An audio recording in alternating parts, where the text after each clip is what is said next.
तो कुछ MCQs basic communication के ऊपर देख लेते हैं। कम्युनिकेशन सिस्टम नाम का टॉपिक है, बट जो कम्युनिकेशन के अलग से हमारे रहेंगे वो इसके अंदर हैं। Principle of communication engineering 247 MCQ है।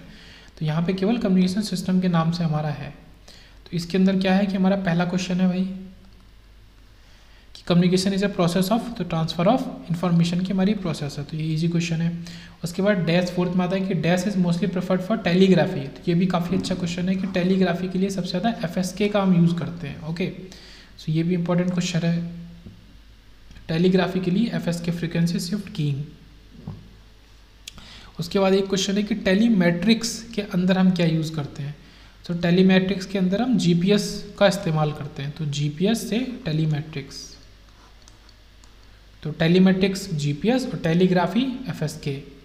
उसके बाद पहले फिफ्थ पे आता है कि विच of the following is an example of wireless telegraph. तो कौन सा हमारा वायरलेस टेलीग्राफ का, तो मोबाइल SMS जो है वो वायरलेस टेलीग्राफ, क्योंकि फैक्स में वायर यूज़ होता है, टेलीग्राम में भी डेडलाइन के अंदर भी, तो mobile SMS is wireless telegraph का हमारा एग्जाम्पल है। उसके बाद आता है क्वेश्चन की third, the light sensitive device use for fax machine for scanning use by fax machine. तो फैक्स मशीन लाइट सेंसिटिव हमारा जो कुछ उसको यूज़ करता है, ओके ये आ गया। तो वो हमारा क्या होता है, लाइट सेंसिटिव डिवाइस, तो चार्ज कपल्ड डिवाइस होता है वो। तो ये इंपॉर्टेंट है कि चार्ज कपल्ड डिवाइस को यूज़ करता है फैक्स, ओके, जो कि लाइट सेंसिटिव डिवाइस होता है to convert varying light amplitude into an electrical signal. तो ये जो वेरिंग लाइट एम्पलीट्यूड है इसको इलेक्ट्रिकल सिग्नल में चेंज करने के लिए, ओके, चार्ज कपल्ड डिवाइस। उसके बाद आता है 6 की in frequency shift keying the signalling is not orthogonal. तो ये जो ये है 6, इसके अंदर FSK के अंदर बात कर रहा है। FSK के अंदर जो हमारा सिग्नलिंग होती है वो नॉट ऑर्थोगोनल होती है, तो ये इंपॉर्टेंट है। ये है इस तरीके से जो फ्रीक्वेंसी सिग्नलिंग होती है वो हमारी नॉन ऑर्थोगोनल होती है।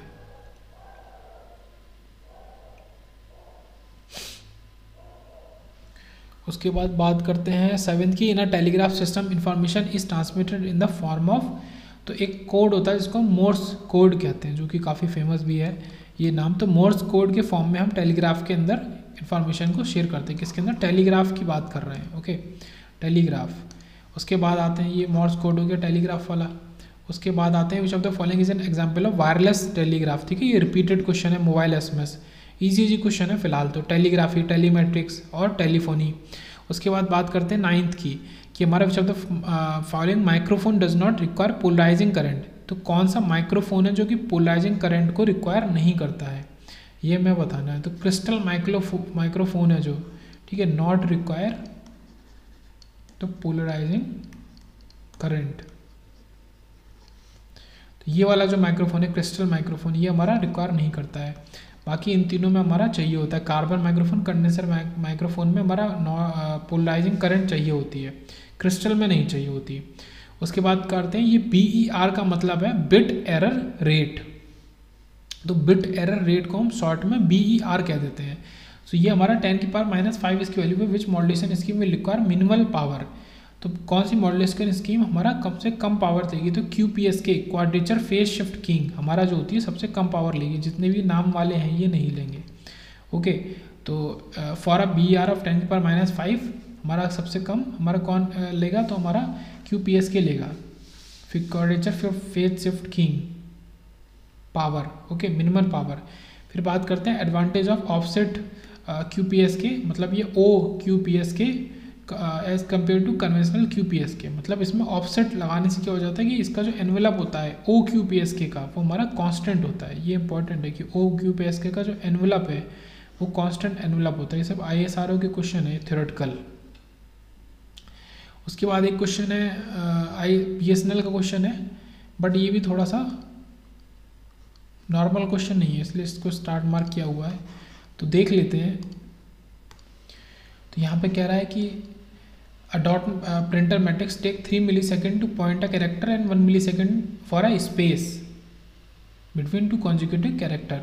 तो एक कैरेक्टर को लिखने के लिए 3 मिलीसेकंड ले रहा है, उनके बीच में स्पेस डालने के लिए 1। इफ इट प्रिंट्स 100 कैरेक्टर्स पर लाइन, अगर वो 100 कैरेक्टर को पर लाइन में प्रिंट करता है, it printing speed specification in character पर सेकेंड तो उसकी प्रिंटिंग स्पीड बताना है इन प्रिंटर पर सेकेंड, तो इन कैरेक्टर्स पर सेकेंड के फॉर्म में बताना है। And time to print a line of characters are respectively, और टाइम भी बताना है। तो दो चीज़ बतानी है। पहली चीज़ है कि कैरेक्टर्स पर सेकंड कितना है और टाइम कितना ले रहा है, तो एक CPS के फॉर्म में, एक सेकंड के फॉर्म में। सो एक कैरेक्टर के द्वारा लिया गया समय 3 + 4, ठीक है। एक तो स्पेस का समय हो गया 1 सेकंड, उसके हर कैरेक्टर के बाद थोड़ा स्पेस होगा उसकी वजह से, तो ये 1 + 4 मतलब 4 मिलीसेकंड आ गया। तो एक कैरेक्टर के लिए कितना हो गया, मतलब 4 मिलीसेकंड एक कैरेक्टर के लिए, तो 1/4 -10⁻³ इसको डिवाइड इससे कर देंगे, तो कैरेक्टर के लिए 1 सेकंड, तो इतने कैरेक्टर के लिए 1 सेकंड लगेगा। ओके, तो अभी तो 4 मिलीसेकंड में एक कैरेक्टर हो रहा था, इसका रेसिप्रोकल कर दिया, तो हमारा ये 1 सेकंड में आ गया कि 1 सेकंड में कितना, तो इसका मतलब है ये 250 कैरेक्टर लगेगा 1 सेकंड में, मतलब 1 सेकंड लगेगा 250 कैरेक्टर को लिखने के लिए। ये हमने उल्टा करके निकाल लिया, ठीक है। ये जो 4 मिलीसेकंड आया तो इसका हमने उल्टा किया, तो इसने ये बता दिया कि 250 कैरेक्टर को लिखने के लिए 1 सेकंड लगेगा, तो इसकी वजह से सीधे से आंसर आ गया 250 कैरेक्टर पर सेकंड। उसका नाम ही है कैरेक्टर पर सेकंड, तो कैरेक्टर पर सेकंड आ गया 250। उसके बाद एक लाइन कंटेंट्स, एक लाइन में 100 कैरेक्टर हैं और एक कैरेक्टर में 4 मिलीसेकंड समय लगता है, तो टोटल टाइम कितना लगेगा 100 कैरेक्टर और इतना 4 मिलीसेकंड, इनको मल्टीप्लाई कर देंगे तो 100 × हमारा 4 मिलीसेकंड करके, तो 0.4 सेकंड एक लाइन को लिखने के लिए। क्वेश्चन में ये देखो दिया प्रिंट अ लाइन, तो क्वेश्चन के हिसाब से देखेंगे तो ये जो दिया है प्रिंट अ लाइन, एक लाइन को लिखने के लिए, तो हमारा जो भी टाइम लग रहा था 4 मिलीसेकंड एक कैरेक्टर को, एक लाइन में हमारा 100 कैरेक्टर है, तो 100 और क्योंकि एक में कितना लगता है 4 मिलीसेकंड, तो मल्टीप्लाई कर देंगे, तो इससे आंसर आ जाएगा 0.4 सेकंड। उसके बाद बात करेंगे, थोड़ा सा अलग क्वेश्चन है। यहाँ पे हमारा कि switching takes place at the, किस लेयर में हमारा सर्किट स्विचिंग होती है, तो फिजिकल लेयर में होती है। ये OSI मॉडल वाले क्वेश्चन आ गए कुछ, कि फिजिकल लेयर में हमारा सर्किट स्विचिंग होती है। उसके बाद ये क्वेश्चन आता है कि एटलीस्ट EB/N0, तो BPS के को कम से कम EB/N0 की रिक्वायरमेंट होती है, तो following demodulator scheme requires at least हमारा EB/N0, तो EB/N0 का जो रेशियो है तो ये किसको चाहिए रहता है, EB/N0 हमारा BPSK को चाहिए रहता है। ओके, उसके बाद बात करते हैं the advantage of π/4 QPSK compare to conventional QPSK। तो यहाँ छोटे छोटे क्वेश्चंस हैं, तो यहाँ पे ये क्वेश्चन जो है कि π/4 QPSK का एडवांटेज क्या है सिंपल QPSK से, तो यहाँ पे आंसर है कि π/4 QPSK रिक्वायर्स लेस बैंडविड्थ। इसको यहाँ भी दिखाया है कि बैंडविड्थ हमारा π/4 QPSK कम लेता है नॉर्मल के कंपैरिजन में। एट द सेम टाइम एक क्वेश्चन ये भी SR को क्वेश्चन था, एक और क्वेश्चन है ISRO को, कि हमारा था एडवांटेज ऑफ डिफरेंशियल PSK। ये जो क्वेश्चन यहाँ वाला है ये, कि डिफरेंशियल PSK का एडवांटेज ओवर कोहेरेंट PSK, जो सिंपल PSK क्या होता है, तो ये भी वही चीज़ है कि रिक्वायर्स लेस बैंडविड्थ। तो दो क्वेश्चन है अलग अलग, एक π/4 QPSK और सिंपल QPSK का है, एक डिफरेंशियल PSK और कोहेरेंट PSK का है। तो दोनों में जो उनके बेटर वाले वर्जन है वो लेस बैंडविड्थ ले रहे हैं, तो सीधे से बस इतना आंसर है, कुछ भी आंसर में नहीं कि बैंडविड्थ कम लेते हैं ये। उसके बाद आता है कि ये इंपॉर्टेंट क्वेश्चन है कि OSI रेफरेंस मॉडल जो है हमारा, ओके, ये है OSI रेफरेंस मॉडल, उसके कितनी लेयर होती हैं, तो उसके अंदर 7 लेयर होती हैं। ओके, धोनी का बर्थडे 7 जुलाई, ठीक है 7 जुलाई, तो 7 लेयर होती हैं हमारी। ओके, 7 कौन कौन सी, उनका नाम याद कर लेते हैं, तो application, presentation, session, transport, network, data link और फिजिकल। ये फिजिकल लेयर है, तो application, presentation, session, transport, network, data link और फिजिकल। तो OSI रेफरेंस मॉडल के पास में हमारी 7 लेयर होती हैं, एक फिजिकल होती है, एक एप्लीकेशन होती है, एक प्रेजेंटेशन हो गई, एक ट्रांसपोर्ट, सेशन, नेटवर्क और डेटा लिंक हो गई। उसके बाद आते हैं क्वेश्चन नंबर 18 पे, ये भी थोड़ा सा अनऑर्थोडॉक्स क्वेश्चन है, ISRO को क्वेश्चन है, नॉर्मली पूछता नहीं है बट ठीक है कर रहे हैं तो इसको भी कर लेते हैं कि what is a maximum data rate that can be transmitted using a QPSK modulation. Data rate का RS लिख लिया with a roll off factor, यहाँ पे हमने इस्तेमाल किया जिसको हम अल्फा लिखते हैं, 0.2 फॉर अ 36 मेगाहर्ट्ज ट्रांसपॉन्डर। तो ये हमें बैंडविड्थ भी दे दी है, तो रोल ऑफ फैक्टर ये है 0.2, बैंडविड्थ दी है, तो यहाँ पे फॉर्मूला जो लगा है वो ये लगा है, बैंडविड्थ इज RS/2 × 1 + अल्फा। तो आर एस हमारा डेटा रेट है, वही डेटा रेट हमको निकालना है। देखो ईजी हो गया कि नहीं हो गया। आपको ये बैंडविड्थ दी है और हमें 1 प्लस अल्फ़ा दिया है, आर एस निकालना है। तो आर एस में इस बैंडविड्थ को हम इस 1 प्लस अल्फ़ा से डिवाइड कर देंगे, मतलब 1 प्लस 0.2 मतलब 1.2 से डिवाइड कर देंगे। तो ये हमारा 60 Mbps आंसर दे देगा। तो यहाँ पे ये जो फॉर्मूला लगा है इंपॉर्टेंट है कि bandwidth is R S by 2 into 1 plus alpha. तो ये फॉर्मूला यहाँ पे हमारा इंपॉर्टेंट है। उसके बाद बात करते हैं कि identify the modulation scheme for the shown signal constellation diagram.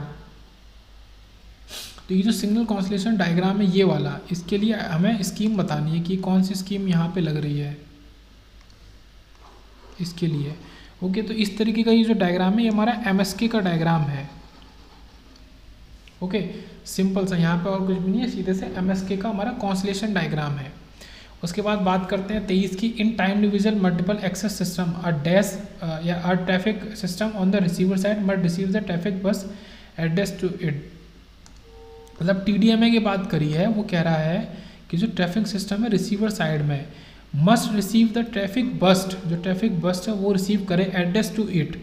इसके लिए फॉर दिस, ये कह रहा है फॉर दिस, इसके लिए हमें क्या करना पड़ेगा। तो proper synchronisation of the timing of the transit frame is required. तो प्रॉपर सिंक्रोनाइजेशन चाहिए, तो फ्रेम की एफिशिएंसी ज़्यादा होनी चाहिए, ऐसा कुछ नहीं है। Synchronisation is necessary to overcome the perturbations of satellite, ऐसा भी नहीं है। तो ट्रांजिट फ्रेम के बीच में, उसकी टाइमिंग के बीच में प्रॉपर सिंक्रोनाइजेशन चाहिए, ये इंपॉर्टेंट है। और ट्रांसमिटिंग फ्रेम एक्सिटेशन ये भी नहीं।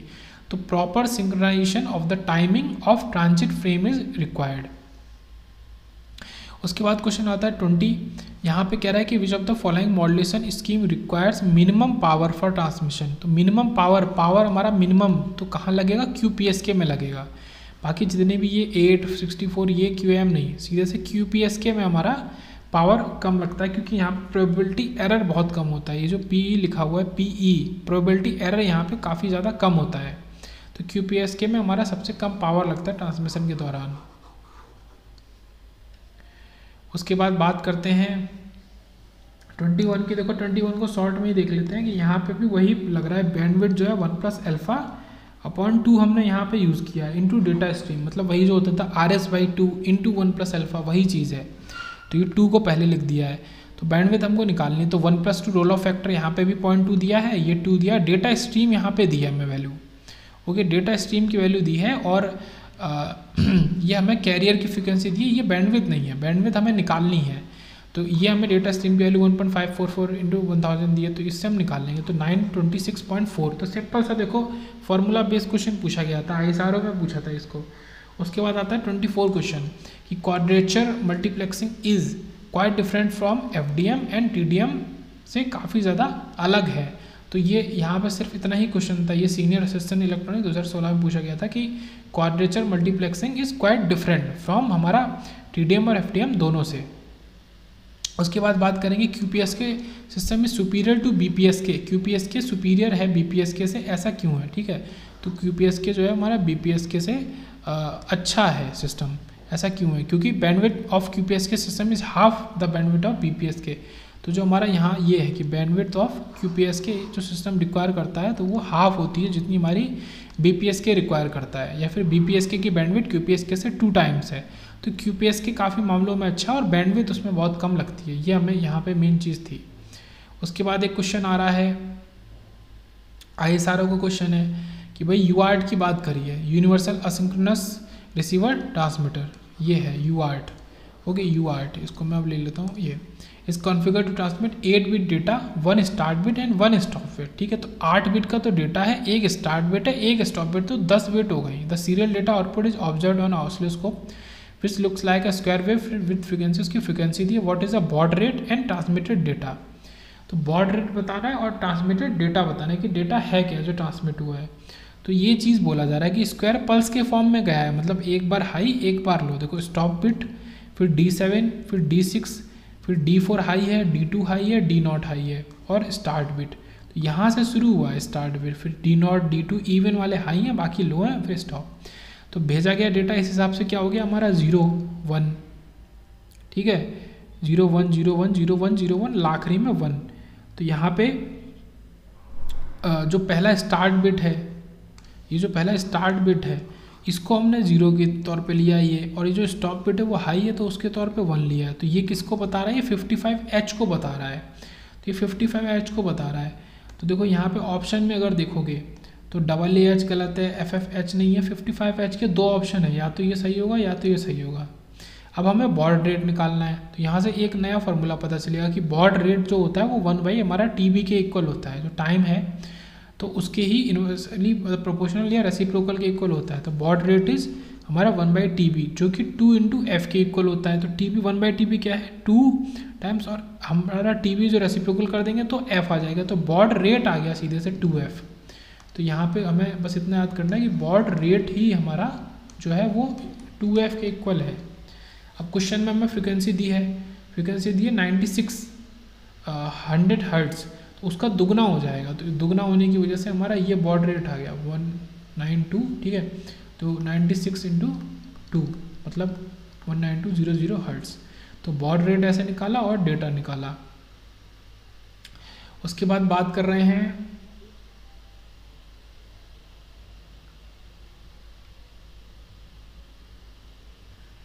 ट्वेंटी 25 हमने यहाँ पे देखे पहले।